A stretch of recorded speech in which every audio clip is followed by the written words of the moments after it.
लेते हैं। और हम लोग पढ़ रहे थे किस पे, आपको ग्लूकोज के बारे में पढ़ रहे थे जी, ठीक है। और हमने आपको कहा था उस दिन भी कि 110 mg ग्लूकोज मिनिमम रहना चाहिए पर 100 ml ऑफ ब्लड में, है ना। 100 ml ब्लड में 110 mg ग्लूकोज रहेगा तो आप फिट माने जाएंगे, ठीक है जी। लेकिन किसी कारणवश आपके शरीर में क्या हुआ, एक copper oxide, copper chloride CuCl2, मतलब कोई दवा खाते हो आप और उस दवा में कॉपर घुला हुआ रहेगा, कॉपर किसी तरह से आपके शरीर में कॉपर आएगा ना तो ये बीटा सेल को डिस्ट्रॉय करना शुरू कर देता है। एक उम्र आते आते क्या होता है, आपके शरीर में पेनक्रियाज में बीटा सेल घटने लगता है। हम आपको ये बताए हुए हैं कि अल्फा सेल होता है और बीटा सेल होता है। अल्फा सेल वो है जो है ना ग्लूकोज के फैक्टर्स को बढ़ाता है, ब्लड में ग्लूकोज ज्यादा बन सके इसके लिए अल्फा सेल रिस्पॉन्सिबल होता है। इसका जस्ट एंटागोनिस्ट होता है बीटा सेल, इंसुलिन बना करके उस चीज को कम करता है सर। ये एक दूसरे को बैलेंस करता रहता है, इनवर्सली प्रोपोर्शनल है। परसेंटेज में देखोगे ना तो ये ज्यादा होता है, सही है, 60 से 65% होता है ये 60 से 65% जो देखते हैं आपको सेल, ये सेल क्या करता है, इंसुलिन बनाता है। एक प्रोटीन हार्मोन है जी, ठीक है। ये हार्मोन क्या करता है कि ये आपको है ना, ये इंसुलिन हार्मोन क्या करता है, सेल में ग्लूकोज को ले जाने में मदद करता है, साथ ही साथ एक्स्ट्रा ग्लूकोज को भी ले जाने में मदद करता है। पूरे सेल को भूख को मिटाएगा इंसुलिन, खाली ब्रेन को छोड़ करके।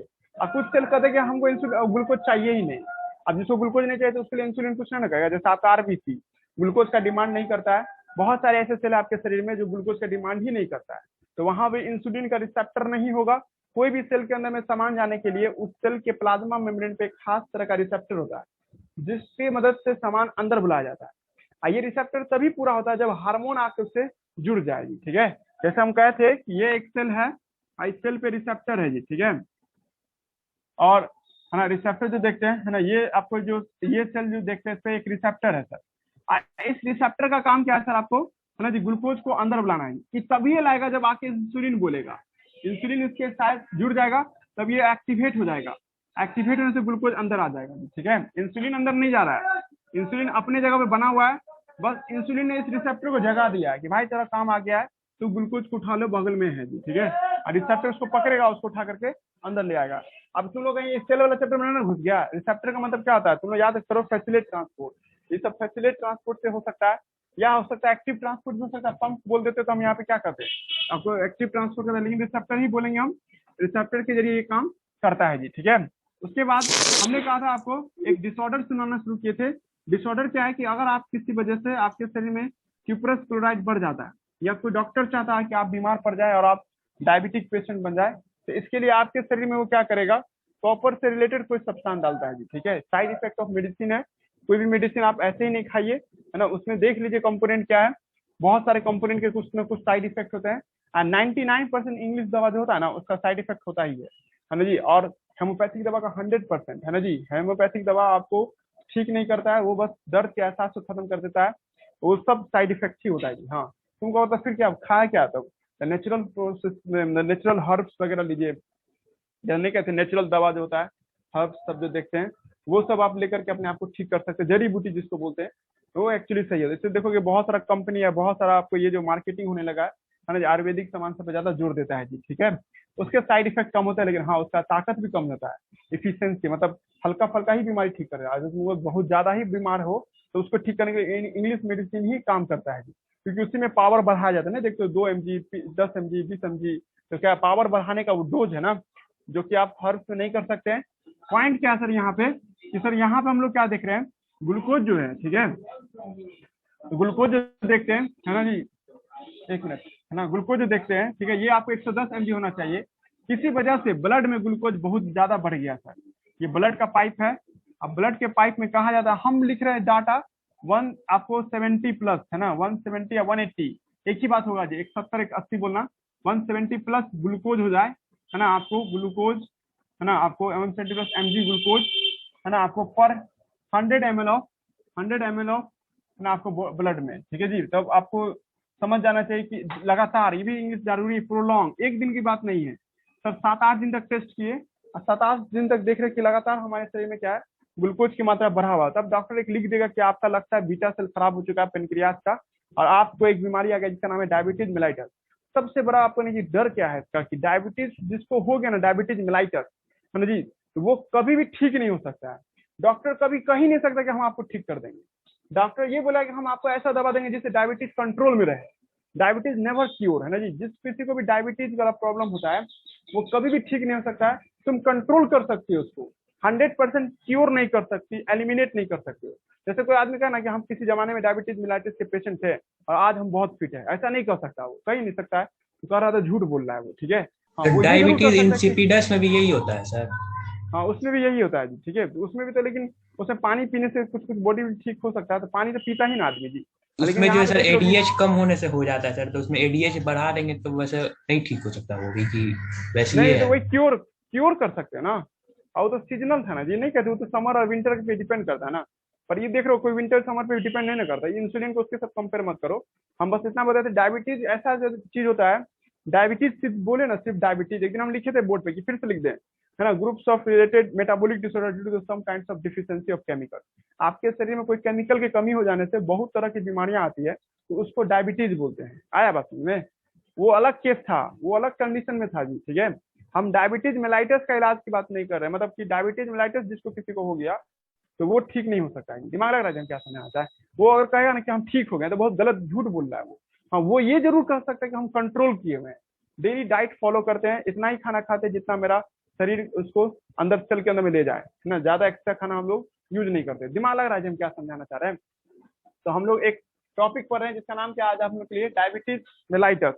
डायबिटीज मेलाइटस आप लोग नाम सुना सुना हुआ है। आप लोग इसको कभी कभी कोई कोई लोग है ना डायबिटिक बोल देता है ना जी। या चीनी का बीमारी, चीनी का बीमारी तो हिंदी बोल रहा था, उसमें नहीं कुछ कर सकते हैं। पर हिंदी में इसका चीनी का बीमारी थोड़ी होता, क्या होता है जी हिंदी में। डायबिटीज मेलाइटिस को हिंदी में क्या कहते हैं, तो बताओ। मधुमेह। मधुमेह। हाँ सही, डायबिटीज। मधुमेह रोग। हाँ जी, मधुमेह रोग सही बोल रहा है ना। चीनी का बीमारी नहीं करना, चीन या चाइना बीमारी नहीं कर देना कोई, ठीक है। ये डायबिटीज मेलाइटस है। और डायबिटीज मेलाइटस जो है ना, ये आपको इसको हिंदी में मधुमेह रोग कहते हैं, है ना। डायबिटीज डायबिटीज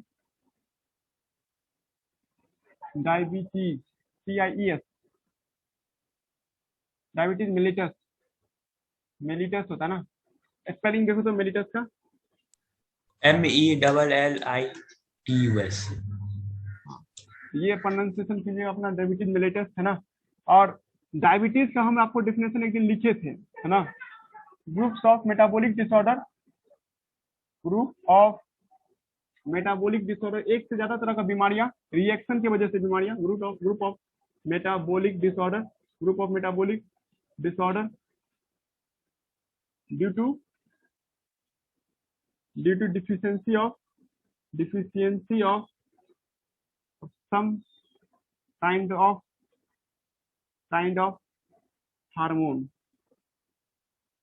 हार्मोन या केमिकल। किसी केमिकल की कमी हो जाने से आपके अंदर में बहुत तरह का बीमारी आता है, उसको डायबिटीज कहते हैं। अब इससे बहुत तरह का टाइप है। आप लोग MBBS में बहुत पढ़िएगा इस सब के बारे में जी, ठीक है। इवन आपको शायद 3rd ईयर या 4th ईयर में इसको पढ़ाया जाएगा, वो डायबिटीज पे एक बुके है ना जी। लेकिन हमको अभी उतना थोड़े जानना है, जो मेडिकल में पूछेगा वो जानिएगा आप लोग। तो डायबिटीज मेलाइटस हम लोग पढ़ रहे हैं, उसमें एक एग्जाम्पल है ये डायबिटीज मेलाइटस, है ना जी। डायबिटीज मेलिटस, है ना। ये डायबिटीज मेलाइटिस किस क्या होता है sir, excess glucose in blood due to low level of insulin घटा दीजिए, है ना जी। और ये बढ़ जाएगा आपको एक्सेस ग्लूकोज, है ना। प्रोलॉन्ग, या ऐसे लिखिए प्रोलॉन्ग ग्लूकोज, है ना। Prolong high level of glucose, लंबे समय तक prolong high level of glucose, है ना, in blood due to the, लंबे समय तक, 1-2 दिन। जैसे आज हमको ऐसा हुआ तो इस समय नहीं कि आज ही हमको डॉक्टर लिख देगा कि आपको डायबिटीज हो गया है, डायबिटीज मेलाइटिस हो गया। हमको 7-8 दिन तक वो ऑब्जर्व करेगा, 7-8 दिन तक टेस्ट करेगा, करने के लिए वो एक मशीन से। और डेली मेरा डाटा इतना आ रहा है, 170 प्लस आ रहा है। लेकिन देखना ये भी बात को लोग ध्यान रखना कि इससे भी ज्यादा हो गया। आज के दौर में आप देखिएगा कोई आदमी ये भी कह देगा तुमको कि मेरा 350 लेवल ग्लूकोज चला गया। अब उसका झूठ बोला कि सही बोला हम नहीं कह सकता। हम इसमें पिछले साल भी बोले थे बच्चा सबको, हम नहीं पढ़ रहे हैं अब इस पे, है ना। डायबिटीज का बुक सब मेरे पास अभी अवेलेबल नहीं है, तो हम बता देंगे कितना होता है। लेकिन असल में हम पुराना NCERT की बात कर रहे हैं। 170 mg, 170 प्लस mg हो जाए डेली, मतलब ऐसा कुछ, है ना जी। प्लस आपको हो जाए 170 प्लस mg, है ना, पर 100 ml ब्लड हो जाए, तब आप समझिएगा उसको क्या हो चुका है, डायबिटीज मेलाइटिस हो जाएगी, ठीक है। कहता है कि यार आप खाना नहीं खाए, लंबा हो गया, 12 घंटा 13 घंटा हो गया खाना खाए हुए, तो अभी आपके अंदर में ग्लूकोज का लेवल आपको कितना हो गया होगा, 90 से 100 के आसपास होगा, है ना जी। और आप खाना खाते हैं तो सर खाना खाने के जब पहला शुरुआती 2-3 घंटा होता है ना, तो ग्लूकोज लेवल 200 पहुंच जाता है, 180 पहुंच जाता है, 90 190 पहुंच जाता है। और कस के चावल बढ़िया से खा लिया, जानते हैं हम लोग दरभंगा में ज्यादा चावल पसंद करते हैं खाना, तो जो चावल जो हम लोग खाते हैं और भी ज्यादा ग्लूकोज को बढ़ा देता है वो, है ना जी, एक्सेस अमाउंट और में, चावल है ना खाने जी। के बाद सब नींद आने लगता है। हाँ वो देख भी इसलिए क्योंकि हाँ वो फर्मेंट भी होता है कुछ कुछ चावल ना, ज्यादा आपको क्या कि तुम खाना खा लिया एक्सेस, सांस तो उतना जा नहीं रहा है ना स्टमक में, ऑक्सीजन उतना नहीं होने के कारण थोड़ा बहुत फर्मेंटेशन होने लगता है ना। इससे तुमको है ना हल्का फुल्का नशा टाइप का आने लगेगा, चावल खाओगे ना तो हल्का फुल्का नशा जैसा लगेगा, ठीक है, जैसे लगता है कि नींद आ रहा है ना, क्योंकि आपके पेट के अंदर में हल्का फुल्का माइन्यूट सा फर्मेंटेशन हो रहा है, इसलिए माइन्यूट सा आपको नशा सब आएगा, ठीक है, ऐसा कुछ नहीं कि तुम सर चावल ही तो तुम्हारा, स्टार्च होता है। हाँ स्टार्च होता है ना चावल जी, में तो स्टार्च स्टार्च, होता है जो कि क्विकली हाँ एनर्जी देता है, एनर्जी देने के बावजूद भी फिर नींद क्यों आने लगता है? नहीं सेल में देखो एनर्जी कब मिलेगा, जब ऑक्सीजन रहेगा सेल में तब ना, और सेल में ऑक्सीजन की कमी है, और तुम जो खाना खाए तो भाई प्योर थोड़े होगा। आप अब देखिए दरभंगा में ही रहिएगा, और मान लीजिए दरभंगा में आप कहीं भी खाइए तो 100% हाइजीनिक आपका रूम होगा या प्लेट होगा, ये जरूरी है। आपके आवाज आ रहा है जी? ये सर आ रहा है। Yes sir. हाँ, हमको आवाज गूंज रहा है। मेरा मोबाइल कहाँ पे? अच्छा हम तो देखिए दरभंगा में जो आप रह रहे हैं, तो आप जो जिस प्लेट में खाना खाते हैं क्या वो प्लेट 100% हाइजीनिक होगा? इस बात का गारंटी है नहीं ना जी, ठीक है। हवा में तो दिन जानवे करता है, ईस्ट का बैक्टीरिया तो हवा में, सॉरी ईस्ट जो है, ईस्ट जानते हैं हम लोग, तो वो तो हवा में ना घूमता रहता है जी। समझा रहा हम क्या आता है, जो तारी वगैरह बनता है ना वो ईस्ट से बनता है, ईस्ट पाउडर, हम पढ़ाएंगे आपको कभी ईस्ट के बारे में। ईस्ट क्या आता है, फर्मेंटेशन करता है। आप जिस रूम में बैठ के खाना खा रहे हो या जिस थाली में खाना खा रहे हो, तो उसमें कुछ ना कुछ कंटामिनेशन हो ही जाएगा। तुम कहोगे सर हम पीपीई किट पहन के खाएंगे, तब तो अलग बात है ना जी। आप पूरा चावल को अच्छे से बॉयल करके खाएंगे, गरम गरम चावल खाएं तो अलग बात। और ठंडा चावल खाओगे या, है ना जी, मतलब ये क्या नाम है, एक प्लेट में रखे हुए बहुत देर से प्लेट ओपन है, तो हवा में जो ईस्ट है थोड़ा बहुत गिरेगा ही।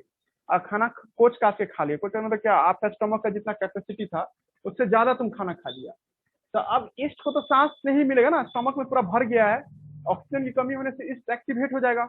ईस्ट थोड़ा बहुत मात्रा में क्या करता है सर, आपको स्टार्च को मतलब ग्लूकोज को तोड़ करके बनाता है, ये भी सेल में नहीं गया है, इसके ऊपर से काम कर रहा है जी, ठीक है। लग रहा दिमाग, पेट के अंदर में ही ईस्ट ने क्या किया, समझिए आपको, है ना, उसको थोड़ा बहुत चावल के दाने को तोड़ करके उसमें, है ना सर, क्या बना दिया सर, आपको इथेनॉल बना दिया। ये आपकी कोई गलती नहीं यार, आपने कोई ऐसा कोई गलत काम नहीं किया कि हमने चावल आज से चावल खाना छोड़ देंगे। ये आपके शरीर में जो डाइट है ना जी, डाइट क्या ना, अच्छे से नहीं ले पाने, अनप्रॉपर वे से जो लेते हैं, इस वजह से ऐसा होता है, ठीक है। और इसलिए हल्का फुल्का नींद आएगा। तुमको ऐसा का है, ऐसे कैसे हो जाता है ऐसे, तो जवाब है कि आपके एनसीईआरटी बुक में चैप्टर 16 में लिखा हुआ है बात। चैप्टर 16 वाला पेज पलटोगे ना तो उसमें लिखा हुआ है कि अल्कोहल जो होता है ना पेट में ही ऑब्जर्व हो जाता है, इसलिए तुम खाना खाते ही तुमको नींद आने लगेगा। खाना खत्म किया एकदम बढ़िया से ठांस के खाए, वही भी ध्यान रखना। कोई लगा तुम थोड़ा सा चावल खाएगा तो उसको कोई दिक्कत नहीं होगा, वो कह ही नहीं सकता, शिकायत ही नहीं करेगा कि ये हमको ये हो, क्योंकि उसके पेट में ऑक्सीजन है। हम क्या बोले थे तुम लोगों को कि ईस्ट को जैसे ऑक्सीजन की कमी होगी ईस्ट एक्टिवेट हो जाएगा। ईस्ट क्या करता है, सामान को जब तोड़ता है तो शराब बनाता है ना जी, वही बात हो जाता है। चावल में भरपूर मात्रा में ग्लूकोज है, अभी डाइजेशन होने में लंबा समय है सर, 2 घंटा 3 घंटा बाद डाइजेशन होगा, लेकिन आप खाना खाते ही आपको नींद आता है, मतलब खाना खत्म करोगे पानी नहीं पी के बैठोगे तो एकदम झपकी लेना शुरू कर दोगे। एक्चुअली में झपकी इसलिए क्योंकि पूरा पेट पूरा भरा हुआ है। और पेट किससे भरा हुआ है सर आपको, तो सर चावल खा करके भरा हुआ है जी, ठीक है, इस वजह से ऐसा होता है जी, ठीक है। तो चावल पे कंट्रोल करना होता है जी, समझा? Yes sir. तो फिर छांक के नहीं चावल खाया जाता है। अब बहुत सारे लोग तो रात को चावल खाते हैं, खाएंगे सोएंगे तो कोई बेइज्जती नहीं करेगा ना जी, लेकिन दिन में ही खाइए चावल। स्टूडेंट को तो दिन में चावल खाना चाहिए मेरे ख्याल से, है ना, जैसे कि फिर रात को दिन में खाइए सो जाए नहीं। नहीं, चावल कम खाना चाहिए, ठीक है, दिन में खाना चाहिए, लेकिन ऐसा कुछ नहीं, हमको खुद चावल बहुत पसंद है, हम तो रात में भी चावल का डिमांड कर देते हैं, है ना, लेकिन ये गलत आदत है ना। जिस दिन जोश रहेगा ना तो दिन जगे रहेगा, जिस दिन कुछ नहीं है करना नहीं, जैसे कुछ कल करना नहीं था, ठीक है, हालांकि कल भी जगे हुए थे बहुत लंबे समय तक, तो जब जगे हुए थे पता नहीं जगा के रखे हुए थे सबको। हाँ ये हमको टाइम ही नहीं मिल रहा है, वो काम कर रहे थे, क्या बताए, कल हम पूरा बिजी थे, अब पूरा शरीर पूरा घम गया था, और कुछ लोग मिलने भी आए थे, तो कैसा कहते कैसा मस्त है, पूरा एकदम भूत जैसे बने हुए थे, जिरोक्स सब कर रहे थे, बहुत सारे बच्चों को असाइनमेंट नहीं ना मिला है, जिरोक्स कर रहे थे या फिर क्वेश्चन सब बना रहे थे, पूरा अपने इधर उधर से बिजी, इसलिए नहीं टाइम दे पाए आप लोग को। हाँ बीच में नेट भी चला गया था, तुम लोग के तब भी तो गया हो, तुम तो तुम्हारे तब नहीं गया नमाज नेट शाम में? हाँ मेरा तो पूरा दिन चल रहा था। शाम में कुछ देर शाम के लिए में, नेट अच्छा चला गया। शाम में शायद हाँ हम शाम में जो सर मुजाहिद सर क्या होंगे नहीं पता चला होगा। शाम में कुछ देर के लिए चला गया था नेट अच्छा। लाइन। चलिए छोड़ो, यहाँ ध्यान दो। डायबिटीज मेलाइटस जो देखते हैं है ना, ये जो देखते हैं prolong high level of glucose है ना in blood, low level of आपको इंसुलिन है ना, इस घटना से डायबिटीज होता है। 170 ml आपको प्लस होता है जी। कोई कोई लड़का कहे सर नहीं मेरे पास पेनक्रियाज एकदम स्वस्थ है, पेनक्रियाज है, तो हम बोले भी थे कॉपर क्लोराइड जो था वो भी एक फैक्टर है, ठीक है।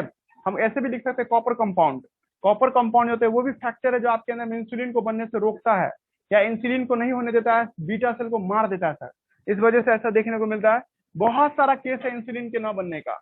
लेकिन अभी आप लोग ये ध्यान दीजिए कि अगर आप है ना आपको ये है फास्टिंग में है, तो फास्टिंग में रहिएगा तो इसमें आपको कितना रहना चाहिए, आपको इंसुलिन देखिएगा 90 तक पहुंच जाता है, 90 से 100 के बीच में रहे, 90 नहीं, 90 से अच्छा हुआ 70 से 80 रहेगा, 70 से 90 तक रहेगा एमजी में, ठीक है ना। ब्रेकफास्ट करोगे ना, ब्रेकफास्ट जो होता है थोड़ा बहुत खाना खाए हैं तो उसमें कितना आ जाता है 100 के आसपास जाता है, 90 to 100 हो जाता है, हल्का फुल्का खाना खाए तो इतना हो जाता है। एकदम डाइट लिए हो, मतलब लंच किए हो या डिनर किए हो, लंच या डिनर में क्या देखते हैं, बढ़िया से खाए हैं, ठीक है। तो लंच और डिनर में हम लोग क्या देखते हैं, ठीक है, इसमें आपको 200 या 180 प्लस या उससे भी आगे जा सकता है, प्लस प्लस लिखे तो इसका मतलब 180 से भी आगे जाता है। कोई कोई देखिए अभी आम का सीजन है ना, आप एक आम का जो स्लाइस खाइएगा ना तो 300 तक पहुंचा देगा। मेरे जो सर जी थे ना वो ये बोलते थे कि हम आज एक आम खाए हैं तो मेरा आपको ग्लूकोज लेवल 350 पे था। हाँ जी, इसका मतलब है आम में ज्यादा फ्रक्टोज है, और फ्रक्टोज ज्यादा होने से वो ज्यादा से ज्यादा ग्लूकोज बनाता है ब्लड में, ज्यादा से ज्यादा ब्लड में एक ग्लूकोज। पूरा आम की, एक आम का स्लाइस, वो तो बोल रहे थे पूरा आम, एक आम, एक आम, एक आम खाने से, है ना वो। तो ये इससे ज्यादा भी हो सकता है जी, ठीक है, समझा राज हम क्या बोलना चाह रहे हैं। तो ये आपको हो जाएगा, और लगातार है ये, कंटिन्यू बना हुआ है, कंटिन्यू बना हुआ रहता है ये, है ना जी। तब समझिए आपको डायबिटीज मेलाइटस हो गया, लगातार बना रहेगा तो डायबिटीज मेलाइटस होगा जी, ठीक है। अब दूसरी बात है क्या कि अगर किसी को 70 से कम गया तब, मतलब 50 हो गया या 50 से नीचे हो गया, 70 बिलो 70 है ना जी, बिलो 70 हो जाए तो इसको हम लोग क्या नाम देते हैं, डायबिटिक कॉमा कहते हैं इसको, डायबिटिक कॉमा, है ना जी, समझा ना जी। मतलब इसमें इंसुलिन है, दिमाग वाला उल्टा हो रहा है यहाँ पे, डायबिटीज मेलाइटस नहीं बोल रहे, डायबिटिक कॉमा, मतलब तुरंत बेहोश होकर गिर जाएगा जी, ठीक है। कभी कभी आदमी को ग्लूकोज का लेवल कम है उसको चॉकलेट देना पड़ता है जी, ठीक है। मैं नहीं उसको चॉकलेट सब चबाते रहना, मतलब या कुछ ऐसा जो मीठा चीज उसको देखा उसके जेब में रहे ये सर ग्लूकोन बोलता का। है कि शुगर लो हो जाता है इसमें। हाँ ये शुगर लो हो गया, ठीक है, शुगर यस लो सर, भी होता है पेट जब में दर्द आदमी होने ज्यादा लगता है। हाँ तो ये देखिए बहुत ज्यादा देर काम कीजिएगा ना, जब लगातार काम कर रहे हैं, मतलब बिजी है, बिजनेस में बहुत बिजी है, पेशेंट को देखने का टाइम मतलब इतना लगे हुए हैं कि सर खाना भी नहीं खा रहे थे, तो एक क्योंकि हम क्या बोले हैं कि ब्रेन तो हर वक्त काम करता रहता है, 24 घंटा काम करता है, ब्रेन हमेशा ग्लूकोज की कमी कराता रहेगा।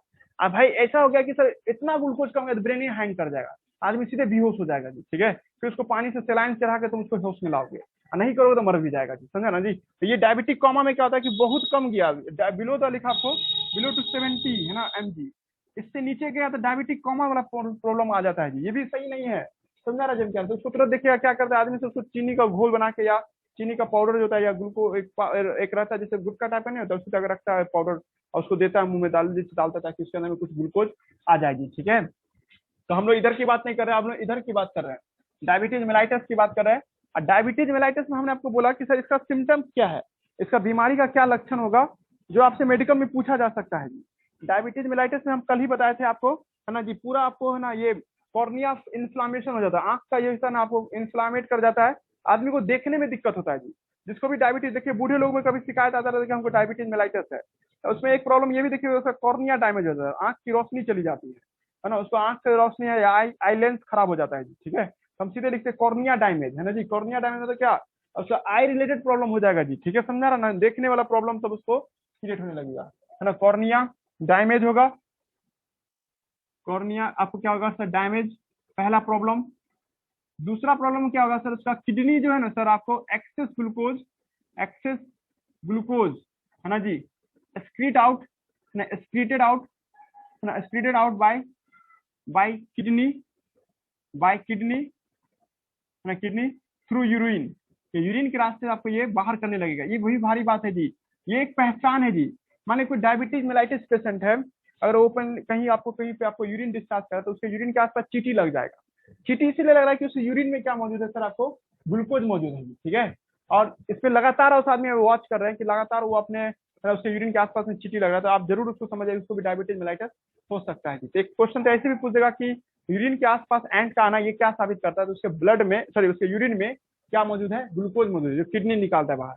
ये तब देखने को मिलता है जब आदमी डिप्रेशन में रहता था, तो उसका किडनी बहुत डर के कारण एड्रिनल ग्लैंड भी ज्यादा ग्लूकोज बनाने लगता है, बॉडी में ब्लड आ जाता है, और उस वजह से सर क्या होता है उसके यूरिन के आसपास चीटी लग रहा है। मतलब कोई लड़का ये देखेगा एग्जाम के टाइम में कि उसके यूरिन में आपके चीटी लग रहा है, तो समझ जाएगा कि वो डिप्रेशन में है, और वो डिप्रेशन लगातार बना हुआ है, 7-8 दिन 9 दिन तक बना हुआ है, तो उसके आपके पेनक्रियाज पे लोड पड़ता है और उसका इंसुलिन भी बनाना बंद करवा देता है। इस वजह से भी उसको डायबिटीज मेलाइटिस, मतलब डायबिटीज मेलाइटिस अपना ही चीज है, मतलब अपने ही कारणों से हम लोगों को डायबिटीज मेलाइटिस होता है, ज्यादा लोड लेने से, या ज्यादा आपको है जी आपको नहीं कि कॉपर यानी मेडिसिनल दवा सब खाने से, कहीं लिखे थे कॉपर क्लोराइड है ना, या और भी बहुत सारे फैक्टर है जी, ठीक है। तो ये सबसे आपको किडनी क्या करता है, किडनी देखता है कि ब्लड में ज्यादा ग्लूकोज नहीं होना चाहिए, वो ब्लड के सारा ग्लूकोज को यूरिन के रास्ते बाहर करता है, जो कि सर एक तरह से सर किडनी आपकी रक्षा ही कर रहा था, लेकिन कितना करेगा सर, आप तो खाना खाइएगा ही ना, डेली खाना खाने से आपके ब्लड में तो ग्लूकोज आएगा ही आएगा, तो किडनी हार मान लेता, मतलब किडनी कहता है कि भाई हम तो निकाल रहे हैं, लेकिन ब्लड में तो ग्लूकोज आएगा ही आएगा, 110 तो मिनिमम रहना ही रहना है,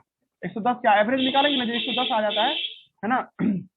लेकिन आपको करा कि सर बाकी ग्लूकोज एक्सेस ग्लूकोज रहता ही है, एक्सेस ग्लूकोज क्या करता है आपको है ना, access glucose in blood, glucose आपको इन ब्लड ना डिले इन ना, ये डिले करता है आपको है ना वुंड को, है ना आपको वुंड हीलिंग है ना जी, ये आपको वुंड की हीलिंग को भी क्या करता है, रोक देता है सर। जैसे जो घाव 4 दिन में ठीक हो जाता है वो 10 दिन में ठीक हो रहा है, 50 दिन में ठीक हो रहा है, इससे ठीक हो रहा है जी, ठीक है। और ये गैंग्रीन भी काउज करता है, काउज गैंग्रीन भी आपको ये काउज करता है जी, ठीक है। अब गैंग्रीन क्या होता है, एक ऐसा घाव जो नहीं भरता है जी, ठीक है। कभी भी डायबिटीज मेलाइटिस के पेशेंट को ना डॉक्टर कभी चीरा नहीं लगाएगा उसको, डॉक्टर बोलता है कि पहले आप अपना डायबिटीज मेलाइटिस को कंट्रोल कीजिए तभी आप ऑपरेशन करेंगे। क्यों भाई, क्योंकि डॉक्टर जैसे चीरा लगाएगा ना, जो घाव बनेगा ना, घाव ठीक ही नहीं होगा। मतलब डॉक्टर कल उसको बैंडेज लगा दिया, मान लीजिए कोई चीरा लगाया यहाँ पे है ना, उसको बैंडेज लगा दिया है ना जी, अब बैंडेज लगाते हो तो नियम कानून क्या कहता है कि 4 दिन 5 दिन के अंदर में घाव भर जाएगा जी, ठीक है। पर डॉक्टर जब बैंडेज खोला देखा घाव अभी भी जिंदा ही है, तो जिंदा घाव इसका मतलब क्या, उस घाव को नहीं ठीक करने दिया, सेल नहीं चिपक पाते हैं जी। अगर किसी सेल को ग्लूकोज ज्यादा रहेगा तो कभी डिवाइड ही नहीं करता है सर, वो अपने आप को बढ़ाता चला जाता है साइज को, या उसी जगह पे क्या रह जाता है, स्टे रह जाता है जी, ठीक है। ये जगह पे हम हो सकता है हम आपको नहीं समझा पाए ठीक से, लेकिन ये जानो कि जिसके ब्लड में ग्लूकोज ज्यादा होगा उसका खून मतलब उसका घाव जल्दी नहीं भरेगा, कोई चोट खोट लग जाए तो वो जल्दी ठीक नहीं होगा जी, ठीक है। ये घाव सड़ने लगेगा सर, सड़े हुए घाव को गैंग्रीन कहते हैं, ये सर के फैलता जाता है। गैंग्रीन एक ऐसा सिचुएशन है जिसमें कोई घाव नहीं भर रहा था तो सड़ जाएगा। डॉक्टर देखोगे, ये मान लीजिए यहाँ पे हाथ है मेरा, यहाँ पे चीरा लगाया है जी, तो परसों के डेट में जब बैंडेज हटाएगा डॉक्टर देखा चीरा अपने घाव सर के यहाँ तक आ जाएगा, तो घाव का निशानी आगे तक बढ़ेगा, अगले दिन और पूरा इलाका में फैल जाएगा, इस सब इलाका में फैलने लगेगा, दाएं बाएं सब जगह फैल, धीरे धीरे पूरा फैल जाएगा। डॉक्टर बोला इसलिए अब हाथ ही काटना पड़ेगा। जब वो हाथ काटेगा डॉक्टर सर, ठीक है, फिर यहाँ पे बैंडेज लगाएगा तो सर चुका ये, ठीक है, हाथ काट के हटाने का सर गया तो उसको बैंडेज लगाया, तो अगले दिन देखा क्या सर ये अब इधर से सरना शुरू किया, क्योंकि वो भी तो घाव हो गया ना, काटने का मतलब क्या, घाव बना के दिया ना डॉक्टर। और जब उस सरते जाएगा डॉक्टर देखा इसको काटेंगे, फिर कटते कटते सर पूरा बॉडी का पूरा ऑर्गन में खराबी आ जाएगा, पूरा हाथ पैर काटना, हाथ काटना पड़ेगा, फिर इसके बाद जब चेस्ट में आएगा तो चेस्ट गया मर ही जाएगा ना। मतलब जिसको गैंग्रीन हुआ समझो उसका आपको घाव आपको क्या हो गया सर, सरते चला गया, और मतलब वो आप फैल रहा सर घाव, मतलब ऐसा घाव जो नहीं भरे, कभी नहीं भरे, और वो सरता हुआ फैलते चला जाए तो गैंग्रीन के नाम से बुलाते तो हैं। मतलब तो डेथ गैंग्रीन पक्का हो जाएगा सबका नहीं? हाँ डेथ पक्का हो जाएगा, इसको कंट्रोल कर सकते हैं, मतलब वो आदमी वही डेली अब इंसुलिन का शॉट लेना शुरू कर देगा तो उसका घाव नहीं फैलेगा, वहीं पे रुका रहेगा। इलाज बस इतना है कंट्रोल कीजिए, किसी तरह से घाव ज्यादा ना फैल जाए, कंट्रोल। अब वो आदमी कहा नहीं सर आपको तुम से कोई लगा अंदरूनी चोट लगा तब तो गया, उसको तो पता नहीं चलेगा कि मेरे साथ क्या हो रहा है, अंदर में डैमेज हो रहा है, डॉक्टर से दिखा रहा है, डॉक्टर इसका इलाज ही नहीं पकड़ पा रहा है। बहुत सारे देखिए बूढ़े लोग से मिलेंगे और डॉक्टर से बातचीत करते रहते हैं, तुमसे जब बातचीत होता रहेगा उनका तो बोलेंगे देखिए ना डॉक्टर से मिल रहे हैं, डॉक्टर बदल रहे हैं, डॉक्टर को पता नहीं चला क्या बीमारी है, 10 को दवाई खिला रहा है खाली। हाँ जी, तो डॉक्टर तो जान रहा है कि उसको डायबिटीज मेलाइटिस हुआ जी, ठीक है, और डॉक्टर जान रहा है कि उसको आप कुछ भी करेंगे तो वो बस कंट्रोल हो सकता है ना, क्योर नहीं कर सकते उसको जी, ठीक है। गैंग्रीन सबसे भयानक स्थिति है जी भारत में, रुक जाओ हमको पहले पूरा बोल लेंगे दोस्त, सब तुम लोग को सुनेंगे। हाँ जी, भारत में सबसे ज्यादा डायबिटीज मेलाइटिस का आपको पेशेंट है जी, ठीक है, कहता है कि पूरे वर्ल्ड का कैपिटल है आपको डायबिटीज मेलाइटिस। और लोग सब जो पहला बार जब कोरोना का वेव आया था ना, तो लोग सब इसी बात के लिए घबरा था, पूरा वर्ल्ड चिंता कर रहा था कि भारत में बहुत मौत होगा, ठीक है जी। तो पहले बार तो बच गया बहुत सारा केस से, मतलब नहीं ज्यादा आपको फैलने दिया, और सेकंड वेव पूरा आपको दिखा दिया जी, क्योंकि भारत में डायबिटीज मेलाइटिस पेशेंट ज्यादा है, और मौत होने का चांसेस यहाँ पे बहुत ज्यादा होता है, ठीक है, एज कम्पेयर टू द, है ना, आपको, है ना, मतलब कोविड में घाव हो जाता है, को गैंग्रीन कैसे बन नहीं, जाता है? लंग्स में चोट लगा ना, वायरस क्या करे, वहां तबाही मचा रहा है ना जी, लंग्स में घाव बना, अब वो ठीक होना चाह रहा है, लंग्स को ठीक होने दे रहा है कोई ना, ठीक होने दे रहा, क्योंकि डायबिटीज मेलाइटिस के पेशेंट में क्या बोले, इंटरनल घाव हो या एक्सटर्नल घाव हो, नहीं भरेगा, नहीं भरेगा तो वो आदमी कभी ठीक नहीं होगा, डैमेज हो रहा है। अब कोरोना वायरस 1-2 दिन के लिए थोड़े आया है, 7-8 दिन, 21 दिन, 20 दिन के लिए आया है, तो वो जो डैमेज करेगा उतना दिन में तो रिकवर ना हो पाएगा उतना तेजी से, क्योंकि इंसुलिन उसमें है नहीं, और डॉक्टर इंसुलिन का सूट देगा तो फिर उसमें भी एलर्जी सब होता है, मतलब बहुत सारा केस हो जाता है। डायबिटीज मेलाइटिस जो बच जाते हैं वो बहुत ही किस्मत से बचते हैं, डायबिटिक मेलाइटिस वाले इंसुलिन पे, मतलब जिस आदमी को दो ना, कोई भी आदमी तुम्हारे साथ ये रोना रोए कि भाई हमको डायबिटीज मेलाइटिस है, तो तुम उसको कह सकते हो आप बीमारी के दुकान हो गए हैं, आपके अंदर में तरह तरह का बीमारी आएगा, है ना जी। ये तरह तरह का बीमारी इसलिए आया क्योंकि आपके ब्लड में ग्लूकोज ज्यादा है, कहीं भी चोट लगेगा, कहीं भी इन्फेक्शन होगा, उसको ठीक नहीं कर पाएगा आपका डब्ल्यूबीसी और आपका सेल, क्योंकि वहां पे ग्लूकोज इसको इंटरफेयर करेगा जी। कंट्रोल कीजिएगा तब ठीक होने का चांसेस बढ़ेगा, कंट्रोल नहीं कीजिएगा तो ये ठीक होने का चांसेस में डिले लाएगा। क्लियर हुआ जन, क्या लगता है, बोलो। सर तो जो डायबिटीज मेलाइटिस जिसको हो जाता है सर, उनके हाथ पैर में अपने आप घाव बनने लगता है, वो क्या होता है? नहीं, चोट लगने से बनता है, सुई लेता है ना, सुई लेने का चोट उठ सब होता है ना, ऐसा नहीं है, चोट उठ लगने से घाव बनता है, चोट तो लगभग करता है जी, हम लोग किसी भी एज में रहे, हम लोग हल्का फुल्का चोट लगता ही है, नाखून लग गया, नाखून से घाव बन गया, तो ये सब घाव उनके लिए दिक्कत होता है।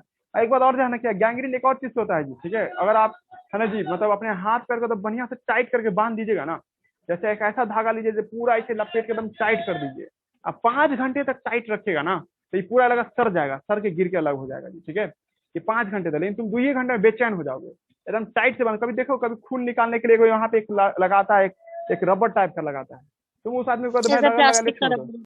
हाँ हाँ, तो कह दो उसको कि रबर लगाए छोड़ दे, तुम आधा घंटा में परेशान हो जाओगी, ठीक है, ऐसा परेशान होगा तुम्हें हेडेक होने लगा, जल्दी से उसको हटाने की कोशिश करो, क्योंकि ब्लड सप्लाई रुक गया आगे, आगे ब्लड सप्लाई रुकने से सर क्या होता है कि सब सेल सब मरना शुरू हुआ, तो अपने आप अपना आत्महत्या करने लगेगा, क्योंकि हम बोले भी थे तुम लोगों को कि कुछ देर के लिए भी ऑक्सीजन मिलना रुक जाए या आपको ग्लूकोज मिलना 1.5 रुक मिनट जाए। बचा है। 1.5 मिनट बचा है, फिर से कट करके ज्वाइन करो, तो कट करके ज्वाइन करो, कट करके ज्वाइन करो, कट करके ज्वाइन करो।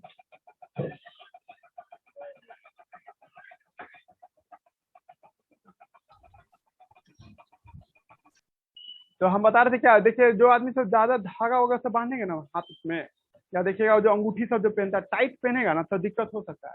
तो हम ये भी बोले कि बेचैनी स्टार्ट हो जाएगा उसको, तो जल्दी जल्दी का ना, कोई आदमी ने ईगो पे ले लिया, नहीं आप देख लो, आप कोई लड़का शर्त लगा लेगा, जैसे आज हम वैसे पढ़ाएं, जाके तुम एक मैथ वाला लड़का के साथ शर्त लगा लेगा कि 5 घंटा तक रख के दिखा दे तो 1 लाख रुपया देंगे, और वो लड़का ऐसा चक्कर में फंस गया ना, तो वो मर जाएगा वो, ठीक है, तुम उसको तुमको केस चल जाएगा, ऐसा तुम एक तरह से उसको तंग किए होगी, ठीक है।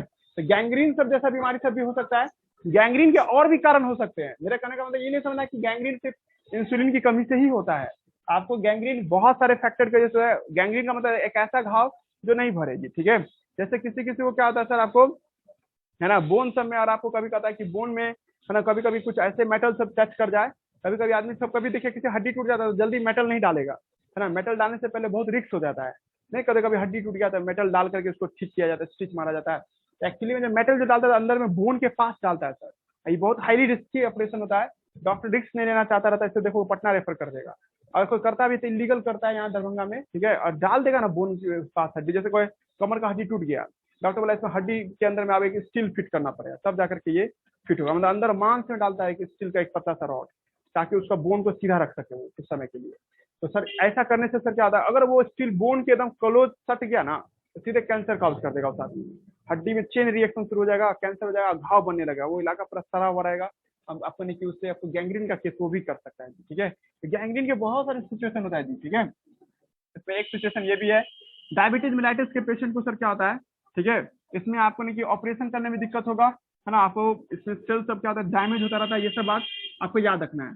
अब डायबिटीज मेलाइटिस 2 तरह का होता है जी, एक होता है टाइप 1, यही तुम लोग को रटना है जी, असल में आगे सिलेबस में आप हम लोग, एक होता है टाइप 2, 2 तरह का डायबिटीज असल में यही रटोगे, है ना जी, डायबिटीज के टाइप 1 और टाइप 2, है ना। टाइप 1 क्या होता है, जेनेटिक होता है, माँ बाप से आता है डायबिटीज मेलाइटिस, ऐसा बीमारी जो मम्मी पापा से आपको मिलता है, तो ऐसी बीमारी को हम लोग क्या कहते हैं, जेनेटिक डिसऑर्डर कहते हैं। और उसमें डायबिटीज, देखो मम्मी पापा को डायबिटीज हुआ है, या मम्मी पापा किसी खानदान में, आपके कोई खानदान में किसी आपके ब्लड रिलेटिव में, जैसे दादा दादी हुए, नाना नानी हुए, है ना, तो इन लोगों में कोई डायबिटीज मेलाइटिस का सिम्टम्स था, आपको बचपन ही से था, मतलब उन लोगों को था ये डायबिटीज मेलाइटिस बचपन से ही, तो वही बीमारी हो सकता है आप लोग के अंदर में आ जाए वैसे ही फॉर्म में।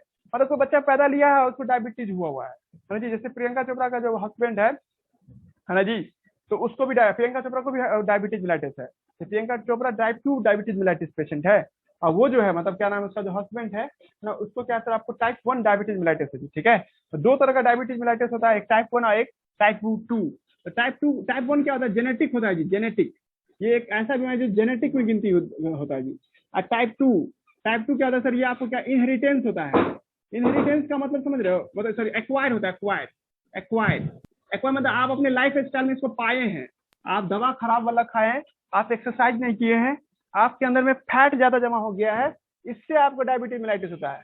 और 80% या 90% केस तुमको यही मिलेगा। अपने मोहल्ला में सर्वे कराओगे ना, तो तुम्हारे मोहल्ला में अगर 10 घर है तो 10 घर में से 8 घर में डायबिटीज मेलाइटिस का पेशेंट होगा ही होगा। ज्यादातर बूढ़े लोग ही मिलेंगे सर। अब क्या है, उनका लाइफ स्टाइल ऐसा हो गया कि भर दिन बैठ के टीवी देखना रहता है ना जी। तो भर दिन बैठ के टीवी देखिएगा, एक्सरसाइज कम कीजिएगा, तो डायबिटीज मेलाइटिस होने की संभावना बढ़ जाता है, क्योंकि एक्सेस फैट आपके पेट के रीजन में जमा होगा जो इंसुलिन बनने से रोकता है जी, ठीक है। बहुत सारे कारण है जो इंसुलिन को रोक सकता है सर। दवा भी कुछ ऐसा खा रहा है ओल्ड एज में, जिससे थायराइड नहीं, थाइमस के खराब हो जाने से आदमी को दवा बहुत सारा खाना पड़ता है, उसका भी साइड इफेक्ट की वजह से डायबिटीज मेलाइटिस हो ही जाता है जी, किडनी प्रॉब्लम हो ही जाएगा सर, ठीक है। ये एक्वायर है। और आप चाहते हैं कि हमको कभी डायबिटीज मेलाइटिस ना हो, तो आप कम से कम 20-30 मिनट एक्सरसाइज कीजिए डेली, तो इससे आपका बॉडी फिट रहेगा, आदत बन जाएगा। बहुत आदमी को देखिएगा ना, जैसे पहले हमको भी हेलमेट लगाने की आदत नहीं था, हम भी कभी निकलते थे बाइक पे, तैसे ही निकल जाते थे। लेकिन मेरा एक जो दोस्त था जो मैथ पढ़ाता था, ठीक है, वो हमको बताया कि 1-2 बार पहनो, एक सप्ताह पहनो ना, जब आदत लग जाएगा ना तुम उसको छोड़ ही नहीं सकते हो।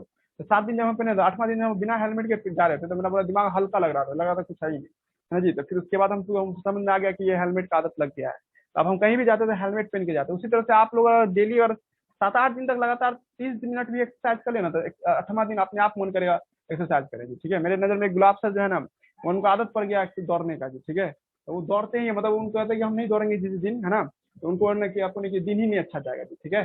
तो इसलिए आप लोग भी एक्सरसाइज कीजिए ताकि डायबिटीज मेलाइटिस को दूर कर दे। नहीं तो क्या दवा है ना, अमीर लोगों के लिए एक दवा है, ठीक है, अमीर क्या सबके लिए एक मतलब आपको ये दवा बहुत सस्ता हो चुका है। आप 150 रुपए में मिल जाता है शॉट, है ना, 8 दिन का, है ना। महीना में लगभग 10 से 15 शॉट चाहिए होता है, 2 दिन 1 दिन पे सब लोग लेता है जी, ठीक है। और हम पहले बोल दिए आपको इससे कंट्रोल कर रहे हैं, क्योर नहीं कर रहे हैं। क्योर तब हो सकता है जब पेनक्रियास ट्रांसप्लांटेशन होगा, और वो भी 3 साल 4 साल के लिए, ठीक है जी। 3 से 4 साल बाद WBC आपका मार देगा उस पेनक्रियास को जी, ठीक है। फिर 3 साल से 4 साल बाद क्या होगा, फिर से उसको किसी दूसरे का, है ना, आपको पेनक्रियास देना पड़ेगा जी, ठीक है। तो पेनक्रियास ले लेगा तो इंसुलिन का सुई नहीं लेना पड़ेगा। लेकिन अगर आप कह रहे नहीं इतना क्या करना, पैसा इतना नहीं है, तो आप इंसुलिन का एक आप ले सकते हैं इंजेक्शन, है ना जी। बहुत पतला सा इंजेक्शन आता है, देखिए कोई लोगों पेट को ऐसे पकड़ लेगा, डाल देगा जी, ठीक है। बहुत ईजी है, आप लोग खुद से भी डाल सकते हैं या कैसे भी करके, हल्का सा सुई होता है, आप पेट में ही आपको या कहीं भी लगा सकते हैं। ज्यादातर तो पेट पे लगाता है लोग, क्योंकि यहीं पे ना एडिपोज टिश्यू होता है। एडिपोज टिश्यू क्या होता है सर, वही ना ग्लूकोज ज्यादा जमा होता है, तो इंसुलिन वहीं पे पहुंचा रहेगा, तो सर ज्यादा काम करेगा ना। समझ में आ रहा है हम क्या बोलना चाह रहे हैं। तो इंसुलिन जो है ना सर, इसका आप लोग, है ना, 2 फॉर्म है जी।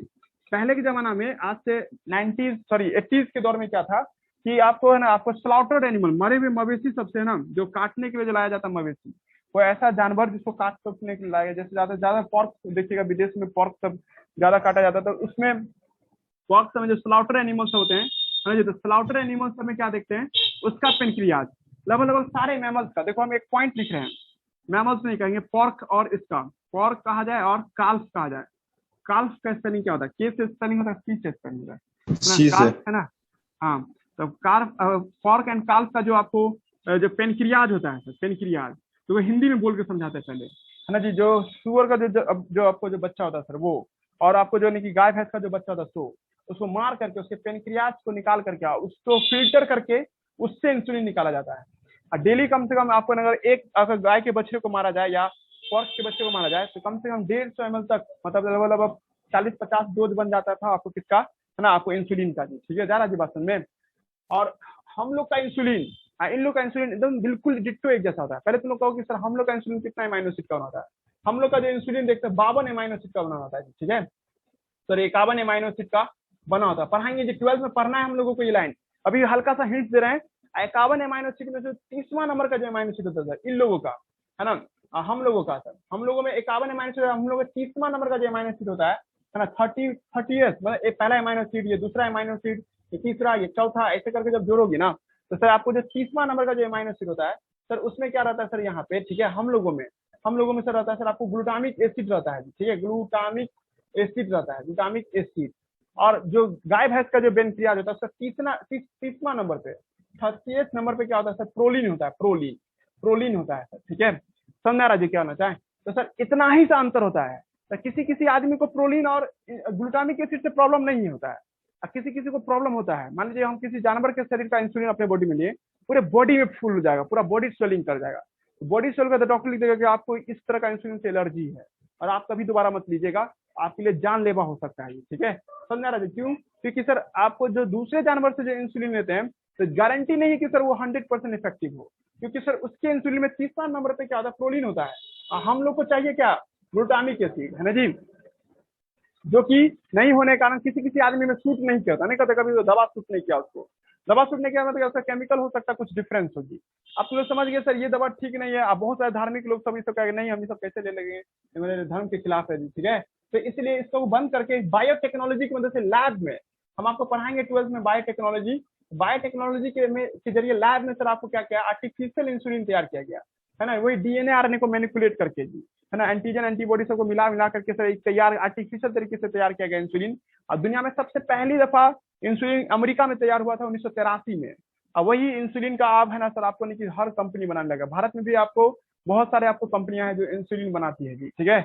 आप देख भी सकते हैं पूरा 1 महीने का डोजन लगभग आपको है ना 400 से 700 के अंदर में आ जाएगा जी, ठीक है। अब भारत में सबसे ज्यादा ड्रग के तौर पे ये भी बिकता है जी। जो भी लोग जिंदा रहने की कोशिश करता है तो इंसुलिन खूब आपको यूज करता है अपने आप को जिंदा रखने के लिए जी, ठीक है। नहीं कीजिएगा तो सर इसमें लॉन्ग एक झटके मौत तो नहीं होता है, पर लॉन्ग टर्म में बहुत सारे बीमारी लेके आता है जी, ठीक है। और एक तो अंत में जाकर बहुत बदतर मौत देता है जी, ठीक है।